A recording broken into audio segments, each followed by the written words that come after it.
Well, we do have some really good fighters on the left.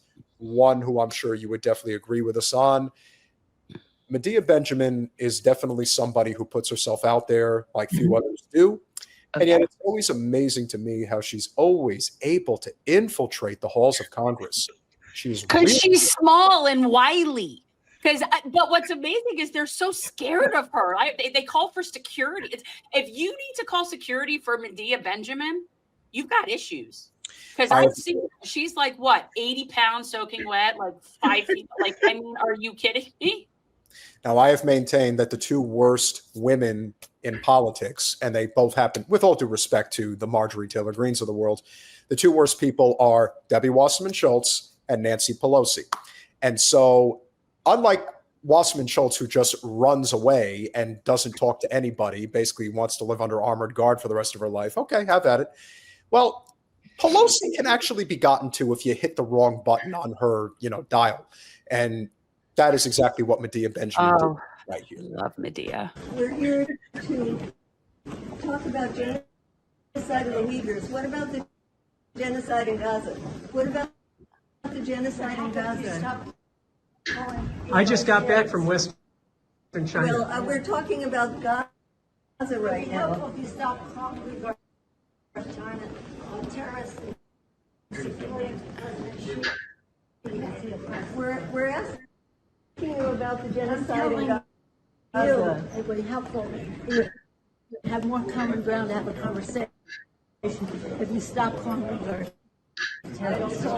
Yes, people do. Nobody calls I never would call a Uyghur a terrorist. I've heard them. Well, what about the $680 million that Biden is now calling to send to Israel? Is that something that maybe you could help us stop? We're here to talk about the Uyghurs who you call terrorists. Well, we do not call Uyghur terrorists. We have nothing in common with you. Yeah. Well, what about Nothing in common with you. we're against genocide wherever it is. We're against genocide in Sudan. They're funded by the Chinese. Wherever there is genocide, we're against it. But what about You can't talk to Gaza. You can't talk to Gaza. You can't say one word about Gaza. Is there a genocide You're involved in in Gaza? a genocide and you can't say one word, Congresswoman. And you've been funding it the entire time. What a hypocrite. Or block Medea there. What a hypocrite. So that is Congresswoman Pelosi, where she has been in an event to talk about the genocide of the Uyghurs and how there is bipartisan support. But when we asked her about genocide in Gaza, she has nothing to say. She is very selective about what genocide she supports or doesn't support. Yeah. Well, that's important. It's important to know which genocides you are and are not supporting, because you wouldn't want to mix them up. You wouldn't want to do that. Well, I think it's important to point out, and it's true, Medea is like, maybe she's 5 feet tall. I don't know. Right. But she does. She gets everywhere. And my favorite footage of Medea, Blinken was talking somewhere and she was protesting and they had literally dragged her off and she hooked her foot around Biden's chair. It was perfect. It was so hilarious. But yeah, the Uyghur genocide story is phony. Now, the Chinese government, there was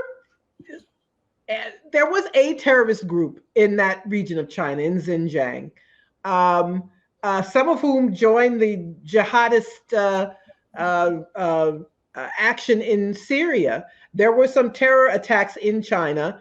I think it was a mistake. They called them trade schools, although people didn't really want to go there. But there are no concentration camps, no prisons, no forced labor, none of the things that we have been told about the Chinese government, and yet they harp on it constantly. It's a way to undermine China. Always. But I love how she says Medea gets paid. And that's not the first time she's accused the CodePink organization of being funded by China, which is just so absurd. And that's somebody who is extremely high up in our Congress. Like, it's just off the wall that crap is coming out of her mouth. It's just completely ridiculous. Like, this is a farce.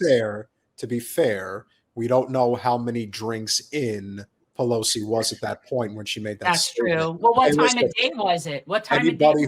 Anybody who wants to come for me, calling me a sexist, just remember, they would never, ever miss an opportunity to complain about John Boehner and what a lush he was. So as far as I'm concerned, it's equal opportunity. If you're hitting that bottle, which he clearly does. Look, she's a very brazen woman. What I am upset about more than anything else, I'm upset that not a single one of them thought to just ask Pelosi, hey, you have any stock tips you want to provide for us today? This is a woman who was already rich and gotten richer by virtue of being in Congress. Of course. These people, they should not be allowed to trade stocks while they're in Congress at all. No, I think their entire immediate families need to be barred from trading stocks while they're in Congress. Their spouses, their kids, absolutely. Yeah. It's a money laundering operation in more ways than one. They help corporations and they help themselves. When she was speaker, and she always bragged about how much money she was able to raise. Well, I raised a lot of money. And it's easy for rich people to raise money. They just pick up the phone and call their friends and ask them, to write a check.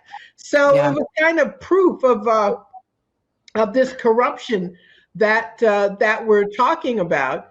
And, the support for Israel is part of that corruption.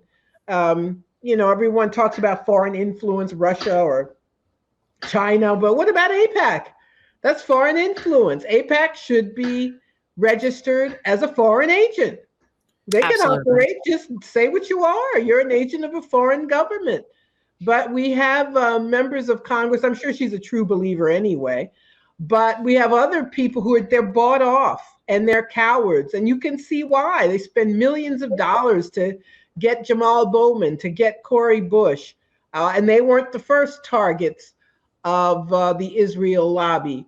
So we see this a genocide, which all of our names are attached to. I think that's one of the reasons Peter, you were saying that this movement has not gone away, despite the suppression on college campuses, people being arrested, suspended, professors fired, people being told they're on a list of not getting a job. I was reading California saying participation in these protests may mean you're not admitted to the bar, because it's not just passing the bar exam. You still have to pass. There's some sort of criteria, and it's going to be used against you. So despite all of this, the movement to end U.S. support for genocide is something that is not going away. It is also it's not talked about much, but I'm convinced it's one of the reasons Kamala Harris lost. There were people who said, I'm not voting for genocide. And even if I don't like Donald Trump, you should be punished for what you have done. The phoniness, was it AOC who said she's working tirelessly for a ceasefire? It's like, come on. It's like everybody knows Israel, the last thing Israel wants is a ceasefire. And the U.S. also, they have scuttled every opportunity to free the hostages. They're hostages of Israel. Netanyahu doesn't want those people free. They're his bargaining chip.